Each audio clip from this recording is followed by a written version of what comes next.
everybody. Welcome to this week's episode of Perfect Reload Weekly, where we take a look back at the week in video game news. My name is Steve, and I am joined, as always, by Diablo IV DLC, Christian Slater. Christian, how you doing this week? I'm oiled up and ready for war. Me too. So this week, kind of the opposite of last week. So last week we had quite a bit of news to dive into. This week a little light on the news front, but I got a chance to check out a variety of games, and we'll start with Diablo IV Beta. If you pre-ordered the game or sacrificed yourself to the KFC gods, you could get access to the beta. I myself paid my $3 to get the cheapest chicken sandwich that was qualified to give me a beta code that then sat in my fridge for a few days before I forgot about it and then threw it out. I had no intentions of eating it. It was cheaper than getting one off eBay, so I decided to just get the sandwich. But I've really been enjoying the beta. I played as a sorceress. The classes you had to choose from were barbarian, sorceress, rogue, and then necromancer and druid are locked. I believe they are opening next weekend, so this coming weekend if you're watching. I played through Diablo 3 as Demon Hunter. It would have been nice to have that class come back for a little bit of familiarity. Maybe they add it down the line, but Sorceress, I was cool with. It's that kind of rangy style of play is how I choose to play Diablo. I never really got into Barbarian, getting up close to the action. Necromancer stuff is fun, like having like the kind of like puppet controlled, raising the dead and having them fight for you. I did a little bit of that in Diablo 3, but I've always kind of played Diablo from that kind of range perspective. And, I started playing Diablo with Diablo 2. I think probably a lot of people did. I guess I don't really remember how popular Diablo 1 was, but Diablo 2 was everywhere. I mean, it was a massive, massive game. I mean, you want to talk about like the zeitgeist of the time.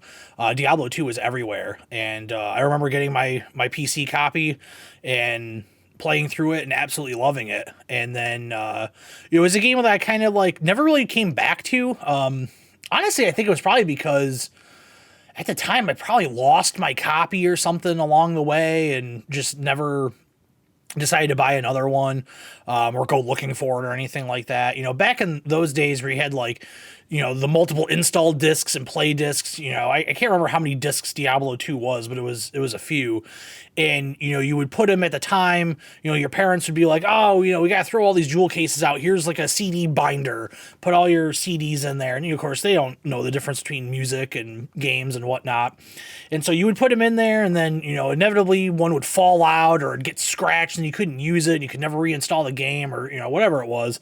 But Diablo 2 was like pretty near and dear in my heart in terms of like a formulative game at that time for me. And then when Diablo 3 came out, I actually did the smart thing because I remember when it came out, for whatever reason, I couldn't get to the store to get it on day one.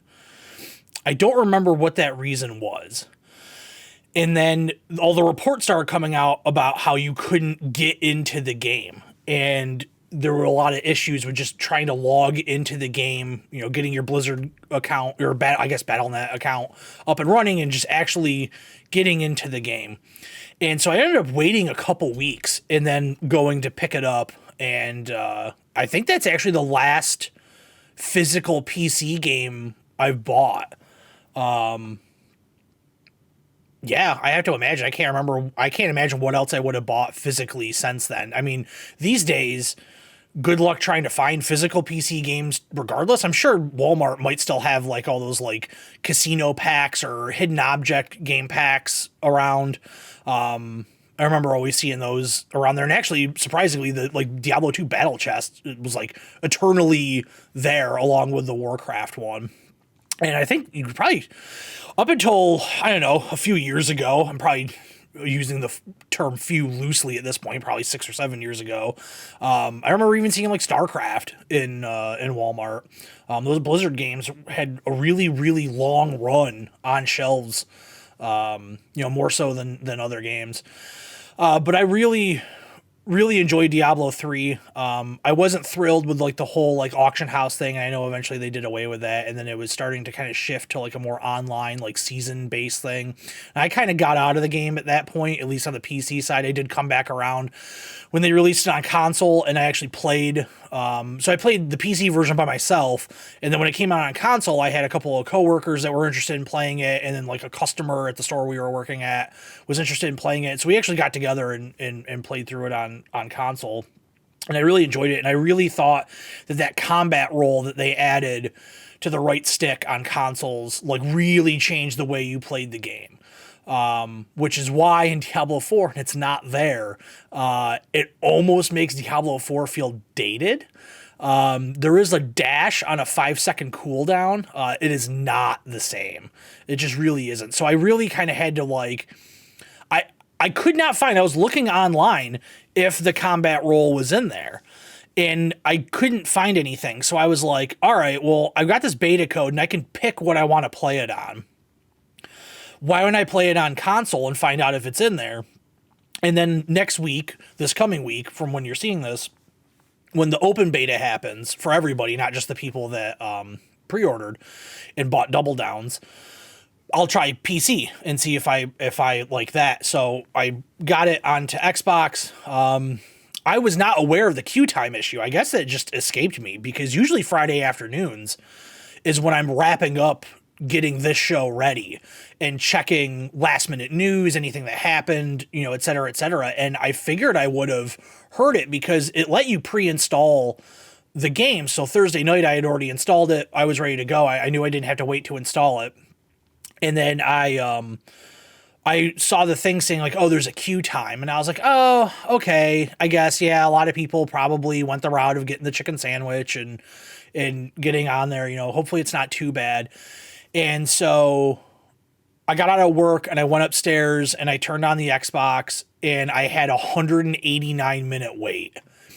And I was like, okay, all right, well, that's fine. I can do other stuff until it's ready. I'll make dinner, whatever. And I kind of flipped the TV, like the input of the TV, to something else, so I'm watching TV, and then I flipped back over to check my progress, and it timed out. So I had to start all over again. So I start over again, log in or log out, log back in, and I've got a 120-minute wait, so 2 hours. So I was like, all right, not too bad. And then I'm playing another game. I actually just turned my PS5 on, so I was flipping back and forth between the PS5 and the Xbox to check the status. And then I guess something happened. I don't know, maybe, I think it was like around like 7 or 8 p.m. on Friday night. Maybe just something happened where it opened up, because all of a sudden at that point, I think I was down to like an hour and a half, maybe hour 15-minute wait, and then it like dropped hard real quick to like 15 minutes. And I was like, oh, okay. And so I set a timer on my phone. I was like, all right, remind me in like 10 minutes. And then just curiosity got the best of me. I checked it over and it was like logging me in. And I was like, oh, okay, I guess we're ready to go. So I turned off the PS5. I'm ready to go. And so I got in, set up my character and all that stuff. I played through it. I didn't want to play too much because your progress doesn't carry over. And I just don't like playing the same thing over and over again in video games. I very rarely play like big budget games more than once. I kind of just play it, move on, have my time with it, and then go my separate ways. There are a few games that have stuck with me that I'll play multiple times, GTA 5, Red Dead 2, Spider-Man, etc. So I played it for a couple hours. Got all past like the tutorial stuff and got into the open world stuff, started seeing other people's characters running around and all that, and kind of got like, okay, this is what the game is. It feels kind of like an MMO, but I'm playing it by myself. I don't need to, stress myself out about this whole MMO thing. I can just play the game on my own. I really like it. I think it's a good looking game. I was a little worried when the trailers were coming out, or not trailers. They were doing these like gameplay, like video drops, and it looks really washed out, and it does. Like playing it, it does look really washed out. I was playing it in, I can't remember if it triggered Dolby Vision or not, because the Xbox has Dolby Vision. But I mean, it was playing, like at the highest possible settings that you could set your Xbox to. So I don't know if it has HDR or not, but I mean, it looked nice. It didn't look muddy. It looks, I guess washed out is not the correct term. Like washed out from a color perspective, not washed out from a graphical fidelity perspective. I guess muted is maybe the better term. It looks very muted. There are definitely times where I wish that you could highlight everything that you can interact with on the screen, because stuff glows with like a red edge when you get close to it. And I believe you can change that color in the colorblind settings if you can't see red. I wish that it would just kind of like always be on, or maybe have a shortcut button. There's a couple buttons on the controller you're not doing anything with, although maybe eventually you can assign stuff to them. It would have been nice to do that. But yeah, I think the combat feels fine. Again, playing a ranged character. I thought that the lightning effect that you can open up with the sorceress, where it's like chain lightning, there are a few times where it felt almost overpowered, where I just like hit it and it just wiped every enemy on the screen. But it didn't. I think you understand that you're going against very low level enemies in the beginning of this thing. So it's not so much like, oh, this is going to be a game breaking thing, more so like, oh, this is kind of cool. So I was okay. I was okay with that. The only real issue I had with the game actually wasn't from a game perspective. I think it was just a system thing. And this has happened more than once, is the Dolby Atmos, was missing channels. So if you're not familiar with the way like a sound system works, is you have multiple channels of sound. Like you'll see like 5.1 surround sound, 7.1, 7.1.1. I think Atmos is 7.2.1. Because you have the 2 is the upward firing speakers for Atmos, because it bounces the sound off the ceiling so it comes down onto your head.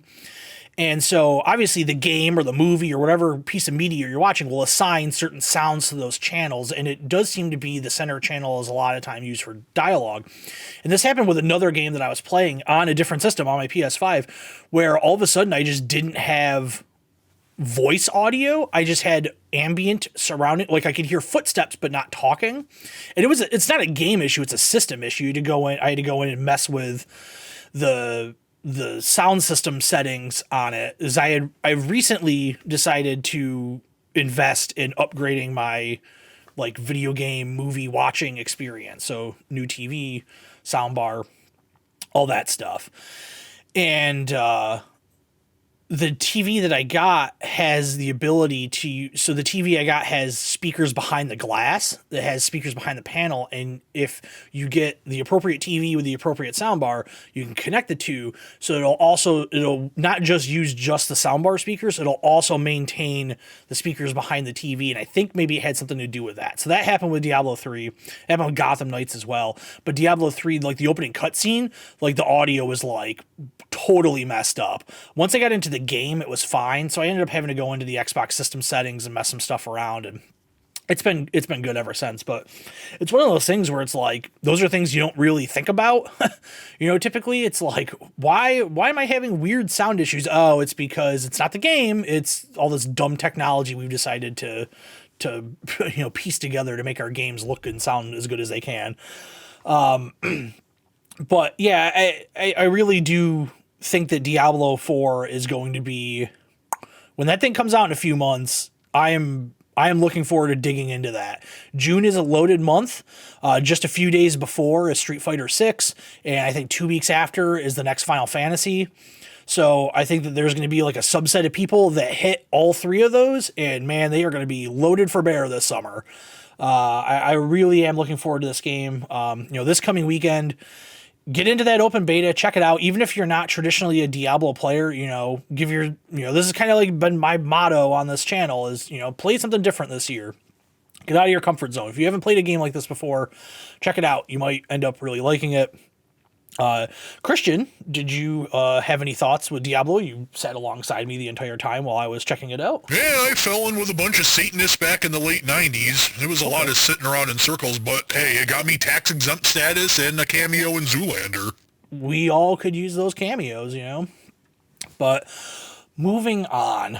So the Diablo 4 beta was kind of the biggest thing to come out this week, but it wasn't, it's not the full release. It's not the full game. So the biggest new game of the week was WWE 2K23, which I picked up. I usually pick up the middle level version of the game. So I got the $100 version of the game that comes with the season pass. I wanted to say battle pass, but it's not a battle pass. Season pass, a couple extra. I got the Bad Bunny DLC, so I could play as Bad Bunny in the game. Gameplay wise, I think it is a nicer version of last year's game. It is iterative, and usually iterative is kind of used as a derogatory term when talking about yearly games. But in this sense, because they were coming off last year, they were following up a year where they skipped it because the previous version was so bad. I think that it's steps in the right direction. I think the gameplay is fine. Like, it plays like a wrestling game. I don't feel like I'm fighting with the controls. I don't feel like I can't do what I want to do.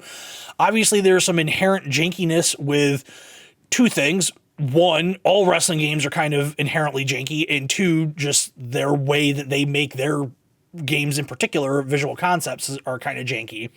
I didn't really notice a huge graphical update. The game does look very nice. I'm sure they have done something to upgrade the game. This is still coming out on previous gen consoles, so I'm sure they have to do some type of sacrifice along the way to make sure that it runs on everything just fine. I did run into some issues. Nothing glitch-wise in the gameplay. I haven't run into any glitches there, but I've run into glitches elsewhere. I have not been able to successfully create a wrestler yet, outside of the create a wrestler that you have to do when you do the story mode. Just going into the regular create a wrestler mode, every time I have gone to do it, it has crashed. Which means every time there's no save along the way, there's no auto save while creating a wrestler, so you just lose all your progress. I spent like an hour and a half working on this guy and just totally gone. So that sucks. I don't know. I will say this, for as many problems as these games have, they usually stay on it with patches and stuff like that. This is like a known issue. I'm sure it'll get patched out pretty quickly. The showcase mode, which is kind of like I guess they kind of push it as their marquee mode now. It used to be the single player story mode was kind of like the big thing, or the universe mode, which is kind of like you create your own little WWE world to mess around with. But the showcase mode has been in for a little bit. This year follows John Cena. And one thing that I do like about it is it's not John Cena's biggest wins, it's his biggest losses. So far, I think I'm probably a third of the way through, maybe even halfway through it. You always play as the other person besides John Cena. And not a lot of people like this mode, I guess, from what I hear online, because it is this very weird hybrid video game documentary thing where it takes away your control a lot. Like, it gives you objective. You have to hit these certain objectives in a certain order in order to progress the match. And there are times where, like, it'll say, like, oh, and then the Undertaker hit me with a big clothesline. And then when you physically do the clothesline button input in the game will then fade away into the real footage of the match. Personally, I think that's kind of cool. I like it. I enjoy it for what it is. This is the main way you unlock wrestlers and arenas in the game. So I think it's a nice way to kind of like, you gotta go through this mode, and maybe it's not necessarily the thing you want to do, but in return, you're getting all this stuff for doing it. Maybe it's a little incentive for the people that are less likely to be interested in it. I personally, I enjoy it. I thought last year's with Rey Mysterio was pretty good. So far, I actually like this John Cena one better. I think having the variety of not having to play as the same wrestler every time, that's like a huge thing, because in last year's mode, every single match, you had to play as Rey Mysterio, and Rey Mysterio's moves haven't really changed that much. You're kind of just doing the same stuff. But for this one, you get to have a little bit of variety, so I really like that. I got a little bit into the My Rise story mode. From the get-go, this is definitely better than last year's. There are two stories, one for male wrestlers, one for female wrestlers. The male's story is a well-known indie talent, although he does make mention that he never really worked in America, so I'm guessing he was an American or whoever that went to Japan or Europe and worked. And he comes in with like a really bizarre gimmick called the Lock. He debuts on Monday Night Raw. He's in a vault, like a human-sized bank vault. And then he opens it up and he's got like a padlock on and he's the Lock. And he's got like chain link around his waist and all this stuff. It's very like Chris Masters. And the writing is interesting because it's like really odd, like a lot of self-referential, like meta humor. Like he even like says, like he's having a conversation with Shawn Michaels in the back and he's like, why are you calling me the Lock? That sounds like The Rock. And like having the padlock around his neck, just like John Cena did when he was the Doctor of Thugonomics. He's like, did we find this in John Cena's like storage shed? So it's kind of interesting. I don't mind it. The women's story, which I haven't started, is apparently about you coming into WWE and you had a famous aunt. So you are a second generation wrestler and a lot of people are accusing you, I guess, of nepotism. And then the big, I guess, match edition, outside of all these other modes, is the fact that the War Games match is in there. Obviously, it is the WWE style of War Games. So you can do either 3-on-3 or 4-on-4. If you're not familiar with the War Games match, it is 2 full-size wrestling rings put together with a cage around it. And, it has its own rule set. We're not going to turn this into a wrestling podcast, but, it has its own set of rules, which they explain, like, if you're not familiar with it, like, it very clearly explains, like, how this mode works. Because if you have never experienced War Games and you're playing this mode, you're going to be like, why can't I pin a guy? Why can't I make him submit? Like, it's because you have to, you'll see it if you play the game. I'm really enjoying it. I checked last night. I guess I got like 5 or 6 hours into it now. It is WWE games, just like other sports games, excellent podcast games. You just put it on mute. You watch a show on your phone, on a tablet, whatever. Listen to a podcast. It's excellent for that. It's fantastic. All right. After that, the new season, well, mid-season point, I guess, of Modern Warfare 2 happened. So they did, in the first season, they did the Reloaded thing. Now they're doing Season 2 Reloaded. I have only played Modern Warfare once in the past, like, 6 or 7 weeks. I played it at the beginning of February, I believe, and I only played, like, 1 or 2 matches. So for the most part, I've been out of it. I haven't really been following along like super close. But I decided to check it out, and I played a handful of matches.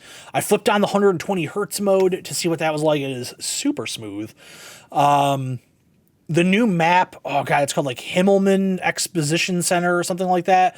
I guess people have been complaining about this map. I was on the Modern Warfare 2 subreddit, and I guess people were complaining about the map. I think they were mostly complaining because they took out the 24/7 shipment playlist and they just put in the 24/7 Expo map playlist. I really like this map. I think this map is super fun. I have been out of this game for like 2 months, basically. I came in, my first game went 18-1. I was like, I still got it. Doctor of the MP5 is running hot. I really enjoyed it to the point where it's like, I think maybe this is going to become back in regular rotation again. Maybe I'll play a handful of matches every night or every other night or whatever and kind of get back into things and not really worry about the grind of unlocking everything. Just play it to play it, that kind of thing. I do think that they still need more maps in that game. And they need to stop like putting older maps into the game. I do believe this is a brand new map. I could be wrong because I don't play every Call of Duty. I play most of them. There will be times where I take a year or 2 off, but it is possible that this is an old map. I don't know. It didn't seem like it to me. At least it wasn't one that I recognized. But they need more maps because that was the biggest problem. Like why everybody was going on to Shipment was 1, Shipment provides a sense of familiarity. 2, it is a good map. 3, it allows you to grind camos. And 4, the base game had a very huge lack of maps. And also because the game is only 6v6, a lot of those maps are just too big for 6v6. There's the one map, I can't remember the name of it, where it has like the big building in the middle with the hallway. There's the overlook and then the room where the B flag is for domination. That map is way too big for 6v6. It just doesn't work. So they have finally put in a 10v10 playlist. I didn't get a chance to mess around with that, but I will the next time I bring the game up, because I think a lot of those maps would just simply be improved by the fact of having those 8 extra people out, playing the game with you. All right. Next up, I have decided my week, essentially, with Gotham Knights has come to an end. I was a little promising when I brought it up last week for checking it out. I got it on sale because they had made some fixes to the graphical issues in the game, but I just can't do it. I keep trying to play it, and every time I load it up, I'm just hit with overwhelming mediocrity to the point where I was like, I think I'm just done. I could put up a bad games, but the decent combat is not enough to save this. The loot system, like making it like a Destiny style game, just doesn't work. And I know I just played through Hogwarts Legacy, which is like super loot heavy, but it was so much easier to get loot in that game. It was just everywhere. Like it was overly abundant. There's just some like weird design choices in Gotham Knights. The dialogue, like I did like at first, like the first like 2 or 3 hours of the game, like it was cheesy, but like a lot of superhero writing is cheesy. But then it was like, I got into this mission with the Penguin where I was playing as Robin, and I was like, this is just so bad. Like, this is like high school bad. Like, just, ugh. Like, I feel bad saying that, but it was just like, man, this is like a game that you charge $70 for, and this is the best you could do. Like, no, sorry, the bar is raising in video game dialogue writing. We gotta kind of rise up with it, So I just checked out, deleted the game. I'm done with it. It got me my week. I got a week of play out of it. By the time I trade it back in, I think I'll only have end up spending $10 on it. That's not that far off from what video game rentals cost towards the tail end of video game rental stores being around. So I'm okay with that for my my rental fee. So yeah, it's a shame. I like the concept of the game. They just kind of missed the mark on it, and I do really worry that is going to be the same fate that Suicide Squad game faces when it finally comes out. The last thing I played this week was something really super cool. I had not heard of this, but I saw the Nextlander guys checking it out, and that was the demo for Rhythm Storm. I think this game is absolutely incredible looking. I don't have an amazing computer monitor. My computer monitor is more. I have two monitors. One I do have a 4K monitor up above my head, which is I work from home, so that's my work monitor. I don't really do much on it besides work. My main monitor, which is in front of me, which I'm looking at, is an ultra wide, so it's much more for productivity and not necessarily for games. I don't play a lot of PC games anymore. I got this for productivity reasons, not for gaming reasons, but it's a 144 hertz monitor, so it is nice. It's a 1440p monitor, so not 4K, but it does look really good. I personally think it's a decent looking monitor, but I want to play this Rhythm Storm game on like an OLED with the settings cranked all the way up. Like, I want to see what this thing looks like pushed to the max. It looks super, super nice. Really good soundtrack, especially for being a music-based game. Although I'm really not sure how the rhythm element fits in, aside from making my controller vibrate. It's an auto-firing game like Vampire Survivors, though it is very, very reminiscent of Geometry Wars and Robotron. And Robotron is one of my all-time favorite classic arcade games. I absolutely love Robotron.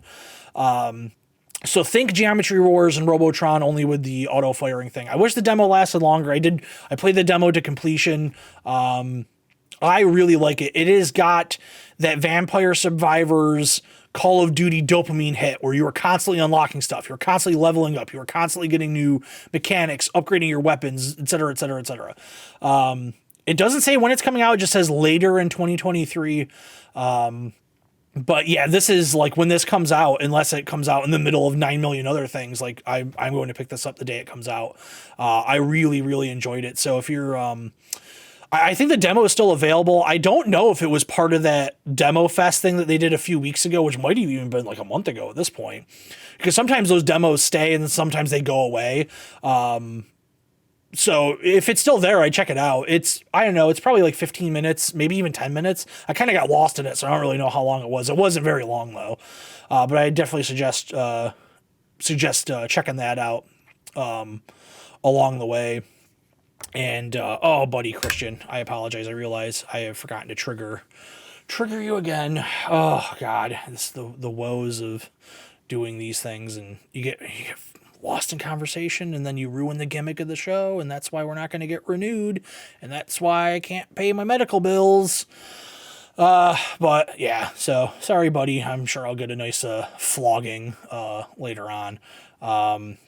The last thing I want to bring up is I kind of stopped talking about it over the past few weeks. I was doing kind of my weekly thoughts on The Last of Us. The season wrapped up last week.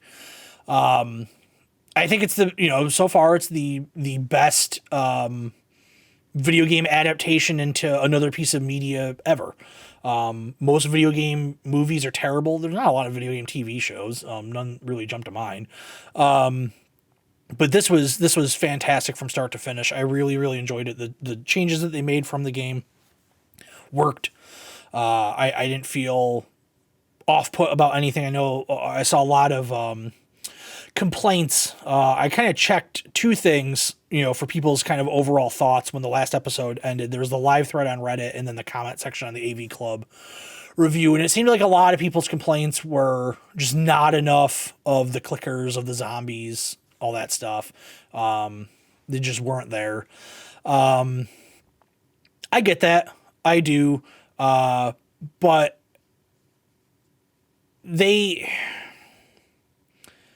I don't know, because my argument is immediately going to get shot down, because I would say they didn't necessarily need it. You understand that the threat is there. They were trying to tell like a very human story, but then at the same time, the last episode was kind of rushed. So I guess you could have put some more time in, somewhere with the zombies. I know these days, shows are so expensive, and, especially like for somebody like Pedro Pascal is like so many other projects going on, like his availability probably isn't like super there, networks like HBO and Showtime and all that, Netflix, they only do these 8 episode, 10 episode, maybe 12 pushing it seasons. These are not network shows that are getting 24 episode orders a season. This is not Young Sheldon or NCIS that will hit their 100 episodes by season 5. This is, you just don't get that with this kind of stuff. So you kind of have to figure out your pacing. And I guess, Craig Mazin came out and said like, oh, next season we'll have more action. That's fine. I think, I guess looking at it, Last of Us Part 2, maybe it's just because it was a longer game, did have more action than the first one. But did you really want full episodes that were just devoted so much to them sneaking around trying to stab these things in the neck? Like, do we really actually need that? I think we saw them as a threat enough, and I think it was fine. But I really did enjoy it. Christian, I know you are upset, but do you have any thoughts about The Last of Us? They better have a role for me next season. I could play the Rat King, or at the very least, Joel Shiv or something. I've got range. You got range, buddy. But that's going to wrap up kind of the, what I've been playing, what I've been checking out thing. The only other thing I guess I'll bring up, I know this is a video game thing. We'll touch into movies real quick because the Oscars were last weekend. I did try to get caught up on some of the Oscar movies. So I watched over the past week, I watched The Fabelmans, Everything Everywhere All at Once, The Banshees of Inisherin. I watched part of Tar. I could not finish it. I watched, what was the other one that I watched? There was another one that was nominated. Oh, I can't remember now. I really liked Banshees of Inisherin. Everything Everywhere All at Once was fine. Oh, I watched The Whale, which I already talked about. I have no problem with that movie winning for everything and all the awards it won. I would have probably picked somebody besides Jamie Lee Curtis. I think, what's her name? Carrie Condon from Banshees, I think probably should have gotten for supporting actress. I really liked Banshees of Inisherin. That was a really, really good movie. So, yeah, just a little bit of movie talk thrown in there. But we'll be back in just a moment with the news.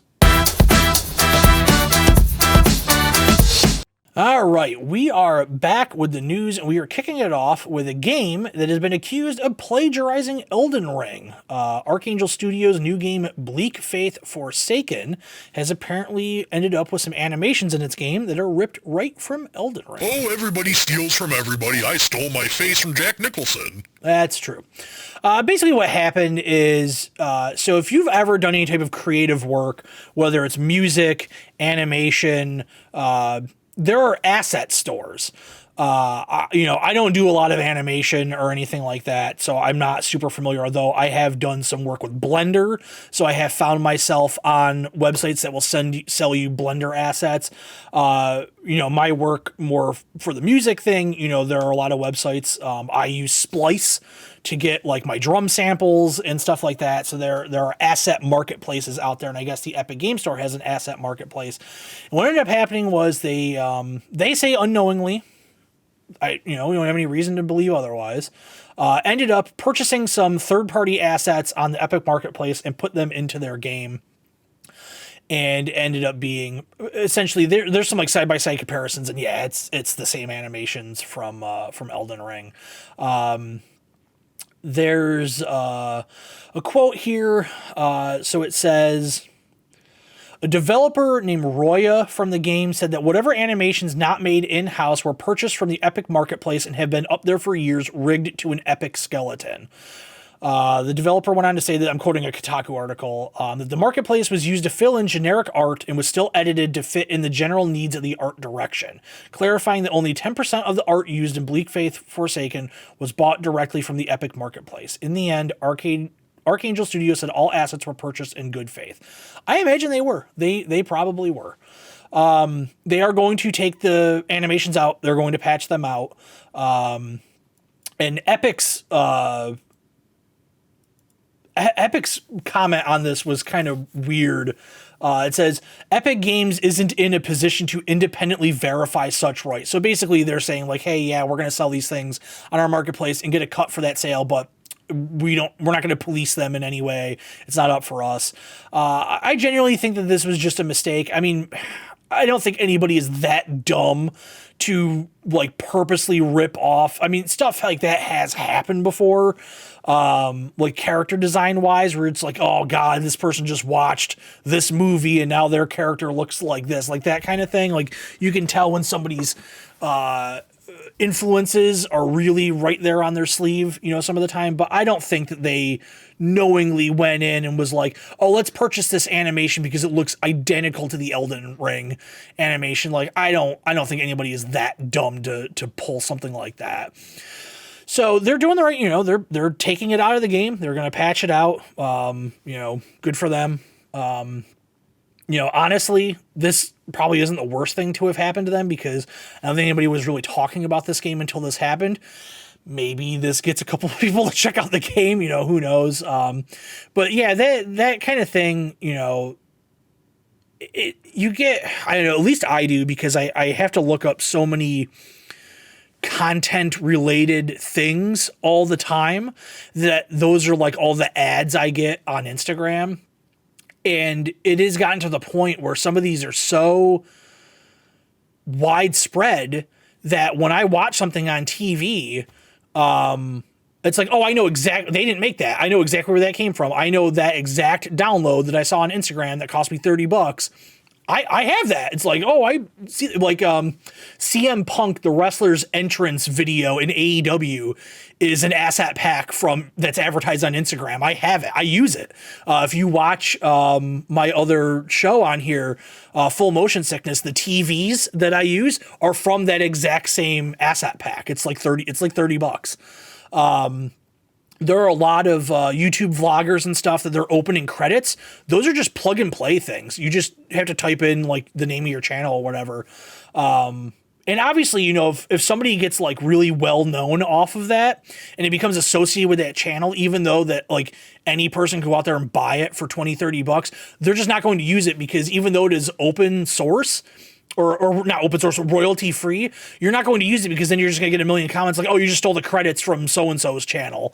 But that happens, quite a bit. And it does happen with music as well, where you can, you hear a certain sample and it's like, oh, that's the kick drum. That's the #1 most downloaded kick drum on Splice. Like you start to get an eye for these things, an ear for these things. So it's, this happening to a video game, like, yes, it is embarrassing, but it's so widespread in so many creative mediums that it ultimately is just like a non-issue, and they're doing, the right thing and patching it out. So next up on our list, We have heard for a while now that IO Interactive is making a James Bond game, a 007 game, after finishing up their current Hitman trilogy, The World of Assassination. There was an interview with Eurogamer where the studio has kind of opened up a little bit. So they talked to the co-owners of IO, Christian Elverdam and Hakan Abrak. So one of the things that I think is really cool is that it is an origin story and it is their own Bond. They are not tied to having a Bond because right now there is no Bond. There is no movie on the horizon. The next James Bond has not been cast. Daniel Craig has retired from the role. So this was the quote from the article. We're doing an origin story because one thing to show the audience the trust they've instilled in us is that we're allowed to build a James Bond game for the game's audience, which I think is a profound homage to where our industry is and where the medium is, in the sense that, yes, it's time to have a James Bond character who is not a movie character, but who's comfortably just his own game character. I think that's the smart thing to do. I know a lot of people are like, oh, origin stories are always played out. Sometimes you have to have one. If you're really trying to set yourself apart and make this character its own thing and not just the existing image that everybody has in their head of this character, like, that's the way to do it. I think that this game is in the right hands. I think IO are the team to do it. I think people that are thinking that this game is just going to be Hitman with a James Bond skin are going to be really disappointed, because that's not what this is. Hitman is a very bizarrely funny game. There's a lot of slapstick comedy and humor in it. And the Broccoli family that owns the rights to James Bond have historically been not humorous. They are also not great people. When the idea of Idris Elba being James Bond came up, they said he was too urban for them. So draw your own conclusions from that. I don't think it'll be too hard to figure out their stance on a black James Bond. These people of this family is just so tight in control on this. So I'm assuming that they are giving them some leeway. But we saw the same thing a lot with the Star Wars games after Disney took over. There were people that worked on some of those early EA, like the Battlefront games, that were just like, listen, they told us, no, we can't have skins for these characters. You can't have a different colored Darth Vader. The Stormtroopers have to do this. Luke can't do that. Han can only look like this. This girl can only look like, it's, it seems like they've relaxed a little bit on that stuff. Especially like TV wise, like, because stuff like Andor is so different than your traditional Star Wars stuff. Even The Mandalorian is different than a lot of your traditional Star Wars media was. But I don't know if the Broccoli family is going to do that. Maybe they see, maybe they're numbers people. Maybe they see the numbers that Hitman has done and are like, okay, well, if they can make us this much money and sell this many copies of this game, maybe we do kind of let them do what they want with this character and run with it a little bit. That's what I hope for, at least. But yeah, IO has been on fire.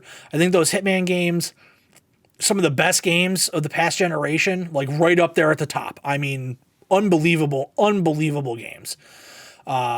And it's going to be a while before we see them, because they announced, we talked about it a couple weeks ago, they announced that they're doing that fantasy online MMO type game. So it's probably going to be a little while before we see Hitman, though I think with the overall success of Hitman and how well received their last kind of push in the game, that freelancer mode that came out earlier this year, has been doing, I think Hitman comes back sooner rather than later. Especially because, man, this fantasy game, like, you don't want to judge a game based off one piece of artwork and a paragraph, but it just doesn't sound like, I just don't think those are the games that people are really looking for right now. These always online, like, you're seeing the backlash against Gotham Knights last year, like we talked about, the backlash against Suicide Squad right now. Destiny 2 is fallen from being, one of the biggest things in gaming to just being this amazing thing for the people that are really into it, but it's not this mainstream thing anymore. Like, yes, it gets a lot of attention when a new expansion hits, but that attention doesn't last. It doesn't stay. It's not an evergreen concept in terms of mainstream appeal. It's an evergreen concept for the people that are super into it. So, we'll see. Next up, Neil Druckmann, the head of Naughty Dog, had some comments on the next Naughty Dog game. The only thing we know that Naughty Dog is working on is the thing that they talked about at that Keighley showcase last year, which is an online game, which I believe is a continuation of the online mode from the first Last of Us, because Last of Us Part 2 did not have an online counterpart. So I believe it is set in the Last of Us universe, but they have not talked about what they are doing for their next big single player, you would presume single player game. That's kind of what they're famous for these days. He said, I know fans really want The Last of Us Part 3. I hear about it all the time. The decision has already been made in terms of what game they're going to do next. I can't say what it is. We picked the thing we're most excited for. Selfishly, I would like them to go back to the well with Uncharted because I really love Uncharted. I think we could definitely do the whole thing where it's Drake and God, Elaine?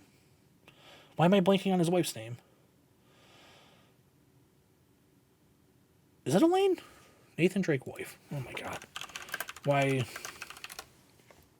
Elena, thank you. Drake and Elena's daughter that we see at the post-credit scene in Uncharted 4. So selfishly, that's what I would like. But I do think the smartest thing for them to do is wrap up The Last of Us.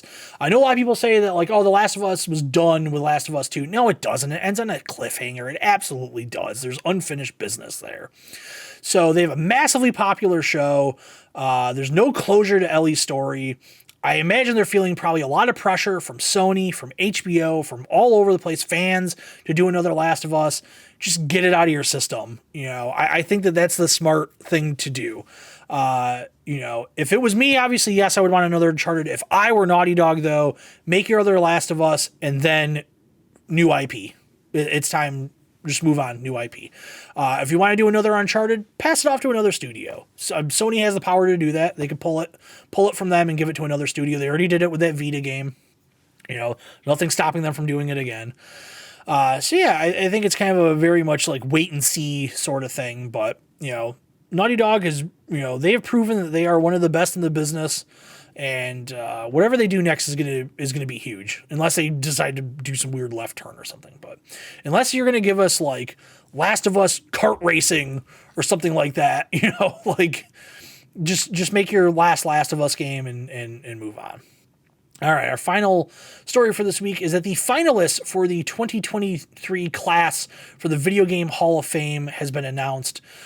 So they will whittle this list down into the actual inductees, but this is the final list before they make their picks. Age of Empires, Angry Birds, Barbie Fashion Designer, Call of Duty 4 Modern Warfare, Computer Space, FIFA International Soccer, GoldenEye 007, The Last of Us, NBA 2K, Quake, Wii Sports, and Wizardry.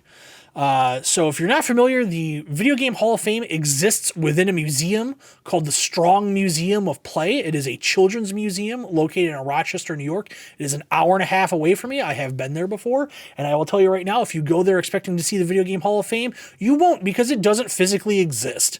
There is no Hall of Fame inside the museum. Also, the National Board Game and Toy Hall of Fame are in there as well, and they don't exist as well. When I went there, there was a small glass case that had a handful of board games, handful of toys, and handful of video games, and that was it. I believe maybe it might have just been that year's inductees. They do have a big video game exhibit, so there is a massive room in the museum itself that is a small mini museum within a museum that has a lot of really interesting video game artifacts. It has a lot of systems, memorabilia, merchandise, all that stuff that is really cool. And then it opens up into a big full-size working arcade. And then I believe the floor below, there's a full pinball room in there as well. I actually played Hercules, which is the gigantic pinball machine where the pinballs are actually pool balls. So the museum is awesome. It is, the thing to keep in mind, because I know a lot of people, especially living here with it only being an hour and a half away, are like, oh, I'm going to go to the Strong. You got to really set your expectations for that. It is a children's museum. 80 to 85% of that museum is for children. There is a working grocery store in there where the countertops are 3 feet tall because they're for children. There's a massive Sesame Street thing in there, which, you know, if you grew up with Sesame Street, is cool to see. But I mean, it is a museum for small children. But yes, you can go in there and check out the arcade and the pinball room and all that stuff. But yeah, you can't. There is no physical Hall of Fame or anything like that. Although I do know somebody that donated something to the museum. And when he dropped off the item, because it was a very large item, as a kiosk, they allowed him to come into the back and see a lot of the archive, because they do physically have stuff there. And he said it was incredibly impressive.